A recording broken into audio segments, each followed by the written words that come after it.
Okay అండి, దేవుని నామమున మహిమ కలుగును గాక. ప్రభువైన యేసుక్రీస్తు నామములో మీ అందరికీ శుభాభివందనములు. సో దేవుని మహాకృపను బట్టి మనం నిజంగా ఈ రోజు వరకు ఉన్నామంటే కేవలం ఆయన కృప అండి. So thank you Prem.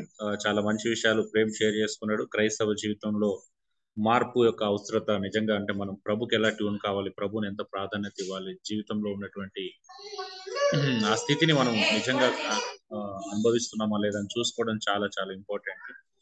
సరే అండి, ఇంకా మనం క్రైస్తవులుగా అభివృద్ధి చెందట్లేదు, క్రైస్తవులుగా ఇంకా పూర్తిగా రూపాంతరం చెందట్లేదు అనేది మాత్రం సత్యమైనటువంటి విషయం. మనకు నచ్చినా నచ్చకపోయినా, జీర్ణం కాకపోయినా జీర్ణించుకోవాల్సినటువంటి విషయం ఒకటి ఉంది. అదే ఏంటి అంటే, మనం ఇంకా క్రైస్తవులుగా రూపాంతరం చెందట్లేదేమో అనిపిస్తుంది పరిపూర్ణంగా. అంటే మనం కలుసుకున్నప్పుడు, లేకపోతే మనం భక్తి గురించి మాట్లాడుకున్నప్పుడు, లేదా బోధ గురించి మాట్లాడుకున్నప్పుడు మనం బాగానే ఉన్నాం, అంటే మంచిగానే ఉన్నాం, యాక్టివ్గానే ఉన్నట్టు అనిపిస్తుంది. బట్ ప్రాక్టికల్ లైఫ్ ఎప్పుడు కూడా చూసినా ఎక్కడో వెనుకబడే ఉన్నట్టుగా ఉన్నాం ప్రాక్టికల్ లైఫ్ చూసినప్పుడు.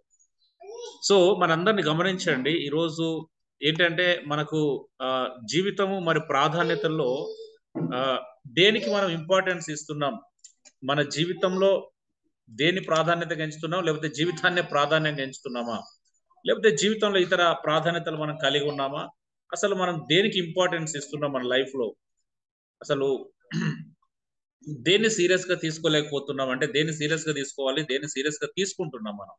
నిజంగా అంటే చాలా ఉన్నాయి, మనం ఆలోచిస్తున్న కొద్దీ కొన్ని పాయింట్స్ నేను ర్యాండమ్ గానే, అంటే ఒకవైపు నేను ఏమంటారు ఎక్స్పర్ట్ టీచింగ్ చేయట్లేదు, బట్ బైబిల్లోనే ఉన్నటువంటి సందర్భాన్ని అనుసరించి ఒక్కొక్క పాయింట్ మనం చూద్దాం. సో మొదటిది నేను అడుగుతున్నాను, 1 కొరింథీ 10:10 అనే వచనం నుంచి మనం తీసుకుంటాం. అంటే స్టిల్ ఇంకా అక్కడ ఒక అద్భుతమైన మాట పౌలు చెప్పడం మనం చూస్తున్నాం. ఏంటి అని అంటే, సర్దుబాటు చేసుకుంటున్నామా, సనుక్కుంటున్నామా, ఇంకా తిరుగుబాటు చేసే స్వభావంలో ఉన్నామా, అడ్జస్ట్మెంట్ ఆర్ అగనెస్ట్, అంటే గాడ్కి అగనెస్ట్ గా తిరుగుబాటు చేస్తున్నామా, సనుగుతున్నామా, లేకపోతే మర్మరింగ్ అనేది చేస్తున్నామా, లేకపోతే ఉన్న దాంట్లో మనం సర్దుబాటు చేసుకుంటున్నామా. అంటే క్రైస్తవ జీవితం ఇంకెక్కడో సర్దుబాటు అవ్వట్లేదు. క్రైస్తవులుగా మనం ఎక్కడైతే సర్దుబాటు కావాలో, ఏ విషయాలు అయితే సర్దుకోవాలో ఆ విషయాలు మనం సర్దుకోవట్లేదు అనేది క్లియర్ గా కనిపిస్తా ఉంది. ఇంకా తిరుగుబాటు చేస్తూనే ఉన్నాం. ఎందుకు అని అంటే, ఇక్కడ మనం ఎలా తెలుస్తుంది తిరుగుబాటు చేస్తున్నాం అని మీరు అనుకోవచ్చు. తిరుగుబాటు ఎక్కడ చేస్తున్నాం అని అంటే, మనము సంఘము, లేకపోతే క్రైస్ట్, లేకపోతే భక్తి జీవితం వచ్చినప్పుడు మనం కొన్నిటిని అవాయిడ్ చేసుకుంటున్నాం. అంటే మనము ఈ లోక సంబంధమైన విషయాలలో ఏం చేస్తున్నాం అని అంటే, ఎక్కువగా ఇన్వాల్వ్ అవుతున్నాం తెలియకుండానే. మనము భౌతిక సంబంధమైన విషయాలలో, ఈ ఆర్థిక సంబంధమైన విషయాలలో, మనం ఈ శరీర సంబంధమైన విషయాలలో సర్దుబాటు చేసుకోవట్లేదు. వాస్తవం చెప్పాలి అంటే సర్దుబాటు చేసుకోవట్లేదు. కాబట్టి దాని యొక్క ప్రభావము, దాని యొక్క ఎఫెక్ట్ ఏదైతే ఉందో అది మన వ్యక్తిగత జీవితం మీద, మన క్రైస్తవ జీవితం మీద, మన క్రైస్తవ జీవితం మార్పు చెందకుండా అక్కడ ఇంకా ప్రభావితం చేసుకుంటాం. అంటే దాన్ని ఒక తిరుగుబాటు కోణంలో మనం ప్రదర్శిస్తూనే ఉన్నాం తెలియకుండా. ఒక తిరుగుబాటుతనాన్ని ప్రదర్శిస్తూనే ఉన్నట్టు. అంటే నేను మారట్లేదండి, మారకపోతే తిరుగుబాటు చేసినట్టే కదా. నా జీవితంలో నేను ఎక్కడైతే సర్దుబాటు కావాలో అక్కడ అవ్వట్లేదు, ఎక్కడైతే అవ్వాలో అక్కడ అవ్వట్లేదు, ఎక్కడైతే కాకూడదో అక్కడ అవుతున్నాను. అంటే ఆధ్యాత్మిక జీవితాన్ని, క్రీస్తు ఉండేటువంటి మన వ్యక్తిగత సంబంధాన్ని, అనేకమైన విషయాలు అంటే ఆయనకి ఇష్టలుగా జీవించలేకపోతున్నాం. దీని సందర్భం అంతా ఏంటిది, అడ్జస్ట్మెంట్ అనేది ఎక్కడ అవుతున్నాం. ఆధ్యాత్మిక జీవితంలో యేసు ప్రభుని ఇంకా సంతోషపెట్టే విషయంలో, ప్రభుకు దగ్గరయ్యే విషయంలో మనము ఏం చేస్తున్నాం అంటే, ఈ భౌతిక సంబంధం విషయంలో మనం సర్దుబాటు అవుతున్నాం, కానీ సర్దుబాటు అవ్వట్లేదు. కానీ అక్కడ అవ్వాలి. వాస్తవానికి భౌతిక సంబంధం విషయాల్లో, శరీర సంబంధం విషయాల్లో, ఆర్థిక సంబంధం విషయాల్లో సర్దుబాటు అవ్వాలి, అక్కడ అవ్వాలి. కానీ అక్కడ అవ్వట్లేదు, అక్కడ సర్దుబాటు అవ్వట్లేదు. అందుకే వ్యక్తిగత జీవితంలో మార్పును మనం చూడట్లేదు. పౌలు అన్నాడు, అనేక మంది ఆ ముందు వచనాలు మనం చూస్తాం. ఆ సందర్భాన్ని గమనించినట్లయితే, 1వ వచనం చెల్లి సందర్భాన్ని గమనించినట్లయితే, అనేకులంట బాప్తిసం తీసుకున్నారు, ఏరో సముద్రం నడిచిపోయారు, ఒక్క పత్రలోని త్రాగారు, ఒకే పానీయంను త్రాగారు, ఒక్క బండలోని త్రాగారు, అయినను కూడా మరి అనేకులు దేవునికి ఇష్టలుగా ఉండలేకపోయారంట.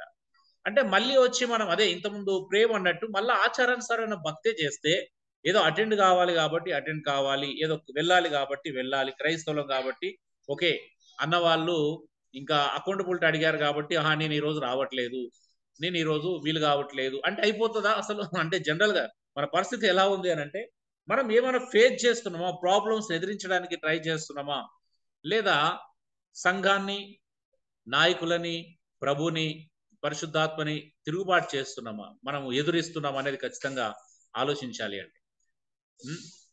ఇంతకుముందు ప్రేమ్ మాట్లాడితే ఫిలిప్పి 4వ అధ్యాయము 12వ వచనాన్ని గుర్తు చేశాడు ఆయన. ఏంటిదంటే బ్యాలెన్స్ ఆర్ బేబిష్నెస్ అంటే సమతుల్యమా లేకపోతే శిశుతనమా, అంటే మనం ఉన్న దాంట్లో సంతృప్తి కలిగి ఉంటున్నామా. పౌలు అన్నట్టు నేను సంపన్న స్థితిలో ఉండనేరుగుదును, దీన స్థితిలో కూడా ఉండ నేర్చుకున్నాను అంటాడు.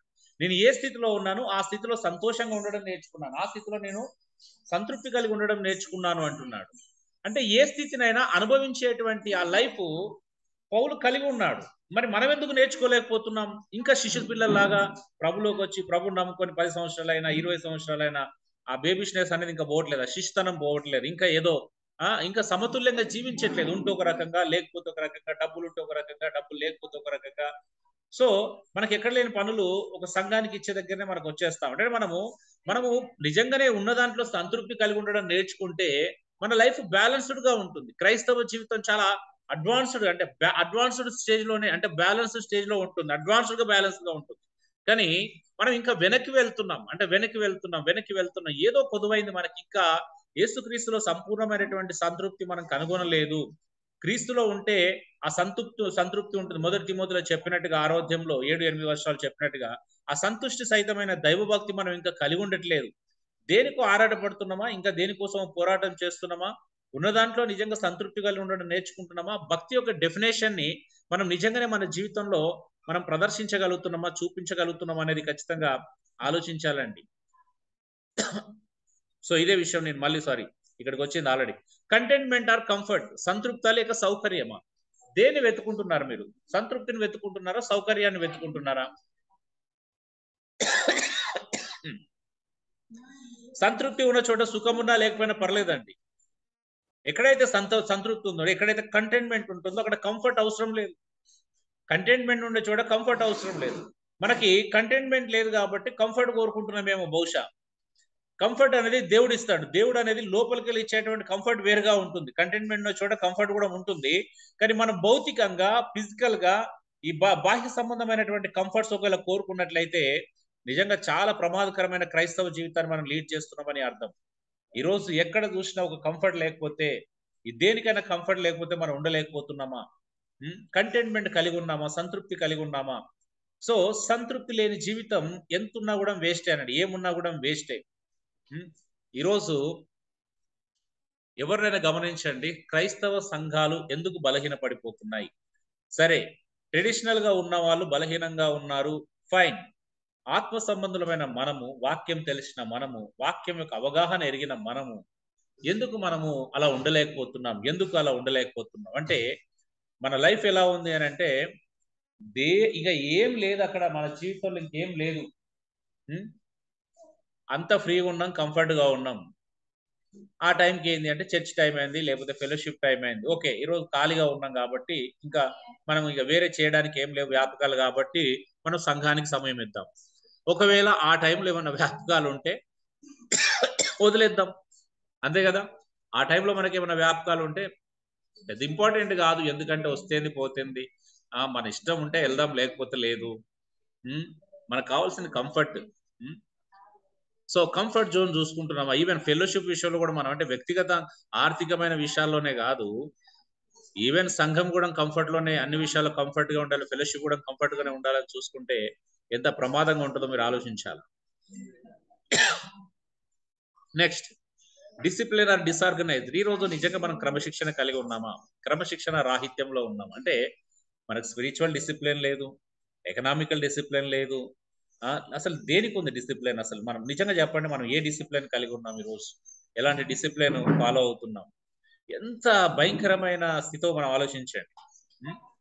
చదవండి ఒకసారి మొదటి తిమోతి 4వ అధ్యాయం 7 నుండి 8. అంటే అక్కడ దేని గురించి మాట్లాడుతున్నాడు? శరీర సంబంధమైన సాధనం కొంచెం మట్టుకే ప్రయోజనకరమైన కానీ ఆత్మ సంబంధమైన సాధకం ఇప్పటి జీవం విషయంలోను రాబో జీవ విషయంలోను ప్రయోజనకరమైనది కనుక ఆత్మ సంబంధమైన సాధకులుగా ఉండాలంటే, అంటే క్రీస్తుని గురించిన అనుభవ జ్ఞానమే. ఆ అనుభవ జ్ఞానంలోకి వెళ్తున్నాం మనం. క్రీస్తుని గురించిన అనుభవ జ్ఞానాన్ని కలిగిన క్రమశిక్షణ కలిగి ఉన్నామండి. ఈ అనుభవాన్ని నేను సంపాదించుకోవాలి, క్రీస్తుని గురించిన అనుభవ జ్ఞానం నాకు ముఖ్యం, కానీ ఈ శరీరం సంబంధమైన సాధకాల వల్ల నాకేం ప్రయోజనం ఉండదు. అది కేవలం ఈ జీవ విషయంలో కొద్దిగా ఉపయోగపడుతుందేమో తప్పించి అది నాకు ఎక్కువగా ఉపయోగకరంగా ఉండదు అనే ఆలోచన మనకుందా? క్రమశిక్షణ కలిగి ఉన్నామా? దేని క్రమశిక్షణ పెట్టుకోవాలి? ఆత్మ సంబంధమైన క్రమశిక్షణ కలిగి ఉంటే శరీర సంబంధమైన క్రమశిక్షణ ఎంతో కొంత గొప్ప మనం పాటిస్తాం. కానీ మన దృష్టి ఈ రోజు శరీరాన్ని ఎలా సుఖ పెట్టుకోవాలి, లేకపోతే శరీరాన్ని ఎలాగా అది చేసుకోవాలి అంటే కొంతమంది పెళ్లి చేసుకోకుండా శరీరాన్ని సాధకం చేస్తున్నారంట. కొంతమంది అది తినకూడదు, ఇది తినకూడదు, ఇవే తినాలి అని సాధకం చేసుకుంటున్నారంట. వాటిని పౌలు ఏమన్నాడు తెలుసా అండి అక్కడ? ముసలమ్మ ముచ్చట్లు అన్నాడు. అపవిత్రమైన ముసలమ్మ ముచ్చట్లను విసర్జించండి అన్నాడు. ఆ సందర్భం చూడండి. ఈ శరీరం గురించి ఎవరైనా ఎక్కువసేపు డిస్కషన్ చేస్తున్నారు అనుకోండి, ఇది తినాలి, అది తినాలి, వాటినే తినాలి, వీటినే తినాలి, ఆరోగ్యంగా ఉండాలి, ఇది తినాలా, పొట్టగరడానికి అది చేయాలా అంటే మన డైలీ లైఫ్ లో అసలు దేని గురించి ఎక్కువ మాట్లాడుకుంటారని చెప్పండి. ఎవరైనా కలిస్తే, మనుషులను కలుసుకుంటే ఏ టాపిక్స్ మన జీవితంలో ఎదురవుతున్నాయి? ఆత్మ సంబంధంగా యేసుక్రీస్తుని గురించిన అనుభవ జ్ఞాన విషయంలో ఎదగటానికి మనం ముందుకెళ్తున్నామా? ఎప్పుడు చూసినా ఈ ప్రొడక్ట్స్, ఆ ప్రొడక్ట్స్, శరీరము, బట్టలు అంటే దేని గురించి మాట్లాడుకున్నాం? ఏం లాభం వాటి వల్ల? వాటి వల్ల కొద్దిగానే లాభం. పోయేది ఎప్పుడైనా పోతాం. అలా అని చెప్పేసి ఆరోగ్యాన్ని నిర్లక్ష్యం చేయమని దాని అర్థం కాదు. మరి ఓవర్గా మనం అంటే ఇవన్నీ కూడా ఒక రకమైన అపవిత్రమైన ముసలమ్మ ముచ్చట్లేనా? నేను చెప్పట్లేదండి. బైబిల్ ఆ సందర్భంలో చూడండి. ఇవన్నీ విడిచిపెట్టండి. అపవిత్రమైన ముసలమ్మ ముచ్చట్లు. నేను పెళ్లి చేసుకోను, లేకపోతే నేను అది తినను, ఇది తినను, శరీరం ఇలా కంట్రోల్ పెట్టుకోవాలి, దాన్ని అది చేయాలి, ఈ రోజు మార్నింగ్ లేచి ఇది చేయాలా? అరే నువ్వు పాటిస్తే పాటించు, కానీ పక్క వాళ్ళందరికీ రుద్దద్దు, ప్రజలందరి దగ్గర అన్ని టాపిక్స్ రావద్దు. అనవసరమైన ముసలమ్మ ముచ్చట్లు, మనకు అనవసరమైనటువంటి విషయాలు. ఎప్పుడు చూసినా ఆరోగ్యం గురించే మాట్లాడుకోవడం టాపిక్ వస్తే, హెల్త్ ఇష్యూని ఎక్కువగా అది ఒక సమస్యాత్మకంగా చూపించడం, ఒకటి చూపిస్తే ఇంకో దాని పెద్ద సమస్య అంటే అరే దాన్ని ఎట్లా తగ్గించుకోవాలని ఆలోచించడం మానేసి, అది మన మైండ్లోకి రాకుండా జాగ్రత్త పడడం మానేసి, మనం కొన్నిటిని బాగా హైలైట్ చేసుకుంటా ఉంటాం తెలియకుండానే. ఉందా మనకు అసలు స్పిరిచువల్ డిసిప్లిన్? ఫిజికల్ డిసిప్లిన్ ఉందా? ఫిజికల్ డిసిప్లిన్ అంటే టైం కావచ్చు, ఏదైనా కానీ అంటే స్పిరిచువల్ డిసిప్లిన్ టైం అనేది చాలా ప్రధానమైనటువంటి అంశం. ఎకనామికల్ డిసిప్లిన్ ఉందా అండి ఈరోజు? ఎవరికి లేదు ఎకనామికల్ డిసిప్లిన్. ఎటు పడితే నడిపించబడుతున్నామా లేదా? క్రమశిక్షణ రాహిత్యము అంటే మన ఇష్టానుసారంగా జీవిస్తున్నాం. ఆలోచించండి. నేను మరొక ముఖ్యమైన విషయం చెప్తాను. ఎడ్యుకేషన్ ఆర్ ఎంటర్టైన్మెంట్, క్షేమాభివృద్ధి, వినోదం. మనకు కావాల్సింది ఏంటిది? పరస్పర క్షేమాభివృద్ధిని కలగజేయ వాటిని ఆసక్తితో అనుసరించు అంటాడు. దీనికంటే ముందు 14వ అధ్యాయం గురించి మొత్తం తిండి గురించే ఉంటుంది. తిండి అనేది ఇంపార్టెంట్ కాదు మనకి. పరస్పర క్షేమాభివృద్ధిని కలిగించే వాటిని ఆసక్తితో అనుసరించాలి. దేని వల్ల ఎక్కువ మేలు కలుగుతుంది? ఈరోజు క్షేమాభివృద్ధి కంటే మనకు వినోదం ఎక్కువైపోయిందండి. చాలా విషయాల్లో వినోదం వినోదం వినోదం వినోదం వినోదం వినోదం వినోదం అంటే ఈరోజు క్రైస్తవ ప్రపంచాన్ని చూస్తే భయపడే విధంగానే ఉంది. మేము కూడా స్ట్రగుల్ అవుతున్నాం. ఎందుకంటే ఎక్కడికన్నా పోతే వినోదం కనిపిస్తుంది, కానీ క్షేమాభివృద్ధి అనే ఆలోచన ఎవరి లోపల లేదు. ఎట్లా టైం పాస్ చేయాలి, ఎలా టైం గడవాలి. మన చేతులలో కూడా మొబైల్స్ పట్టుకొని ఎప్పుడు ఇంటర్నెట్ వాడుకుంటూ వినోదానికి ఇచ్చినంత ప్రాధాన్యత ఒక వ్యక్తి యొక్క క్షేమాభివృద్ధి, ఎదుగుదల అనేది మనకు చాలా ప్రధానమైనటువంటి అంశం. క్షేమాభివృద్ధి అనేది మనం నిజంగా కాన్సన్ట్రేషన్ చేయగలుగుతున్నామా? మీరు చూడండి, మీ లైఫ్ లో ఒకసారి క్యాలిక్యులేషన్ చేసుకుంటే మనం ఎక్కువ టైం ఎక్కడ గడుపుతున్నాం? మొబైల్ కాదండి. మీరు ఎంత వద్దనుకున్నా మొబైల్లోనే మన వినోదానికి ఎక్కువ టైం వెచ్చిస్తున్నట్టుగా అనిపిస్తుంది. ఎందుకంటే మనకు సమయాన్ని సద్వినియోగం చేసుకోవడం ఇంకా తెలియలేదని, ఇంకా నేర్చుకోలేదని, ఇంతకుముందు చెప్పిన డిసిప్లిన్ రాలా.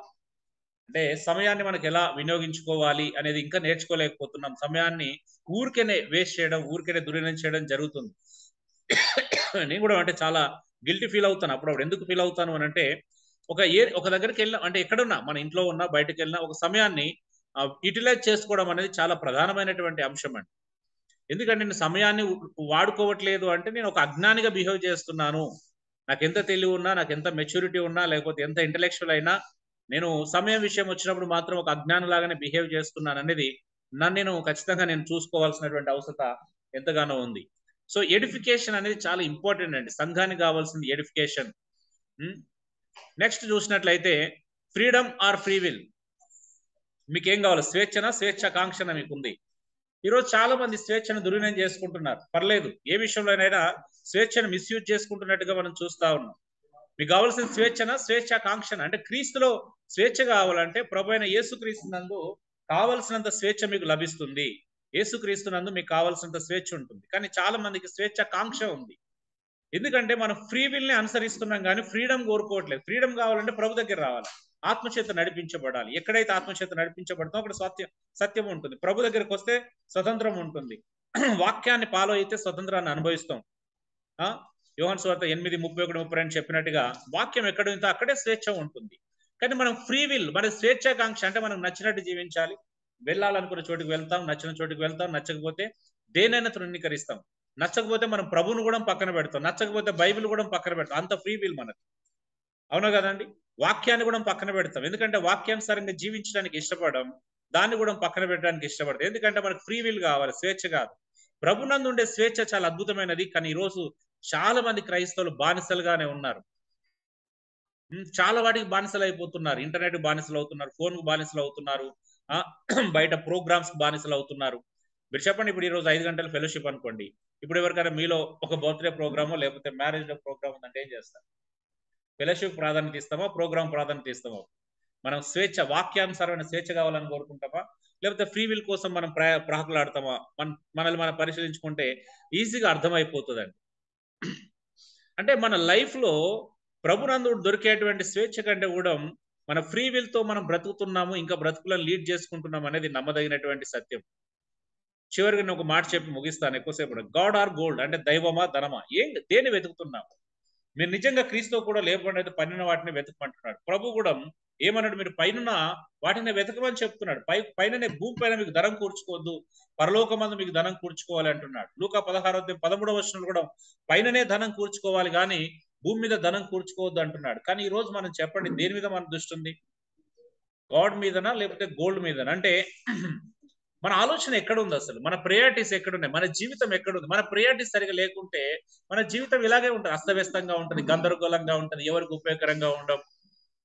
మాట్లాడినప్పుడు అందరం మాట్లాడుతున్నాం, ఏంటి అంటే ఫ్రీగా మాట్లాడుతున్నాం. అదొకటే మన దగ్గర ఉన్న బెస్ట్ క్వాలిటీ ఏంటంటే మనం మనుషులు ఎదురైనప్పుడు చాలా జాయ్ఫుల్ గా, ఫ్రీగా, చాలా మాట్లాడుతున్నాం, ఎంజాయ్ఫుల్ గా మాట్లాడుతున్నాం. బట్ ఏంటి మన లైఫ్ లో దాని వల్ల ఉపయోగం అంటే మంచిది, అది నేను దాన్ని తప్పనట్లేదు. ఫ్రీగా ఉండడం తప్పనట్లేదు, సరదాగా ఉండడం తప్పనట్లేదు. కానీ అదేనా, అది చేస్తే సరిపోతుంది. అమ్మ అన్న వాళ్ళు వచ్చినప్పుడు మనం పలకరిస్తున్నాం, మంచిగా మాట్లాడుతున్నాం, ఇంకెవరైనా వస్తే పలకరిస్తున్నాం, మంచిగా మాట్లాడుతున్నాం. ఎనఫా ఇది క్రైస్తవ జీవితానికి, మన ఆధ్యాత్మిక జీవితానికి ఎనఫా? లేకపోతే సంఘ క్షేమాభివృద్ధికి ఎనఫేనా? సంఘము క్షేమాభివృద్ధి చెందుతుందా దీని ద్వారా?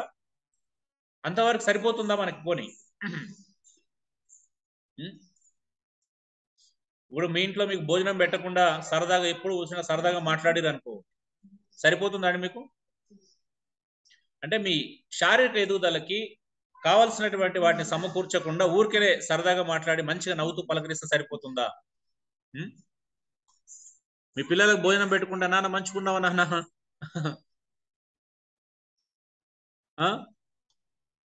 మనకి ఆకలేస్తున్న సమయంలో నువ్వు మంచిగా ఉన్నావు నాన్న, ఇలా ఉన్నావు అంటే నవ్వుతూ ఉండాలి, ఎప్పుడు సరదాగా ఉండాలి. నవ్వు నాన్న, ఎందుకు నవ్వట్లేదు, బాధగా ఎందుకున్నావు అంటే ఎలా ఉంటది? యాక్సెప్ట్ చేయగలుగుతాడా? సో ఏదైనా కూడా మనకి దైవమా ధనమా అనేది ఫస్ట్ తేల్చుకోవాలండి. ఈరోజు చాలా మంది ఇంకా తేల్చుకోలేకపోతున్నారు. నాకు దేవుడు కావాలి, మిగతాది ఉన్నా లేకపోయినా పర్వాలేదు, నాకు క్రీస్తు ఉంటే చాలు, దైవం ఉంటే చాలు, నాకు ధనం అవసరం లేదు. ఎందుకంటే ధనం ఉంటే నేను ధనానికి దాసులు అవుతాను.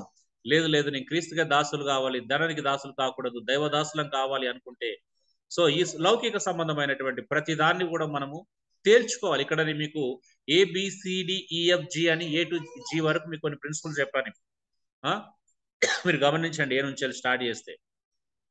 సో ఈ ప్రిన్సిపల్స్ లో మనం దేనికి ప్రాధాన్యత ఇస్తున్నాం, ఏది చూజ్ చేసుకుంటున్నాం? మొదటివా సెకండ్ లైన్ లో ఉన్నావా? మొదటివా సెకండ్ లైన్ లో ఉన్నావా? ఈరోజు క్రైస్తవులను చూస్తే 7 పాయింట్లను మనం గమనించినట్లయితే ఖచ్చితంగా వాళ్ళు రెండో దాన్ని చూజ్ చేసుకున్నట్టుగా మనకు అనిపిస్తా ఉందండి. ఈరోజు ఇంకా క్రైస్తవం మారట్లేదు, రాడికల్ నిర్ణయాలు జరగట్లేదు, ఏదో చెయ్యాలి ప్రభు కొరకు అనేటువంటి తాపత్రయం అయితే కనిపించట్లేదు.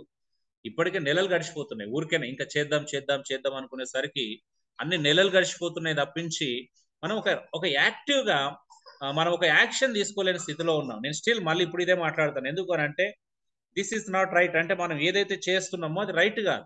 ఫెలోషిప్ లో ఇప్పుడు ఏదైతే ఆన్లైన్ లో చేస్తున్నామో ఈ ఆన్లైన్ ఫెలోషిప్ అనేది రైట్ కాదు. సో మీరు అలవాటు పడిపోతున్నారు, భయం వేస్తుంది నాకు. మీరు ఆన్లైన్ ఫెలోషిప్ అలవాటు పడిపోవడాన్ని చూస్తే నాకు భయం వేస్తుంది. చాయిస్ తీసుకుంటాం. మనం ఎప్పుడు కూడా శ్రేష్టమైనది చూజ్ చేసుకోమంటాం. మనిషికి ఉన్నటువంటి సైకలాజికల్ ప్రాబ్లం ఏంటి అంటే మన ముందు రెండు విషయాలు పెడితే శ్రేష్టమైనది కాని దాన్ని మనం రెండు విషయాలు పెడితే మనం ఏం చేస్తామనంటే ఆత్మ సంబంధమైన విషయాలు వచ్చినప్పుడు ఈ శ్రేష్టమైన దానికంటే మన కన్వీనియంట్ గా ఉన్న దాన్ని మనం చూస్ చేసుకుంటాం. ఇప్పుడు మీకు చెప్పాను అనుకోండి, ఇది శ్రేష్టం కానీ ఇక్కడ శ్రమలు ఉన్నాయి. ఈ శ్రేష్టమైనది పొందుకోవాలంటే శ్రమలు ఉన్నాయి. ఇదంత శ్రేష్టమైనది కాదు, ఇది కంఫర్ట్ గా ఉంది. మీరు దేన్ని చూస్ చేసుకుంటారు చెప్పండి? అప్పుడు శ్రమ పడినా పర్వాలేదు, కష్టమైనా పర్వాలేదు, శ్రేష్టమైనది చూస్ చేసుకుంటారా? లేదు లేదు, ఇది కంఫర్ట్ గా ఉంది, దీనివల్ల ఎక్కువ ఉపయోగం లేకపోయినా పర్వాలేదు, కంఫర్ట్ గా ఉందని చెప్పేసి మీరు కంఫర్ట్ చూస్ చేసుకుంటారా చెప్పండి? హలో హలో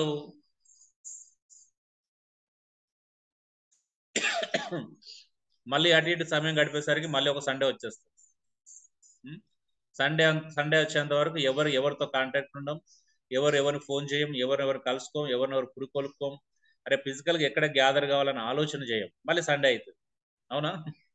మళ్ళీ సండే అయిపోతుంది. మళ్ళీ సండే నేను ఇలాగే మాట్లాడతాను. మళ్ళీ నెక్స్ట్ సండే మళ్ళీ వారం అంతా అలాగే గడిపేస్తాం. మళ్ళీ నెక్స్ట్ సండే అంతే.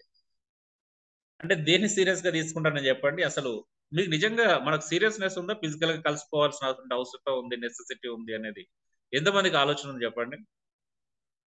హలో అమ్మాయి, ఆన్లైన్ కంఫర్ట్ దొరికేసింది కదా. అందుకే అడిగాను, కంఫర్టా మీకు ఏం కావాలా? అన్నిట్లో పెట్టుకొని చూడండి ఈ 7 పాయింట్స్ ని.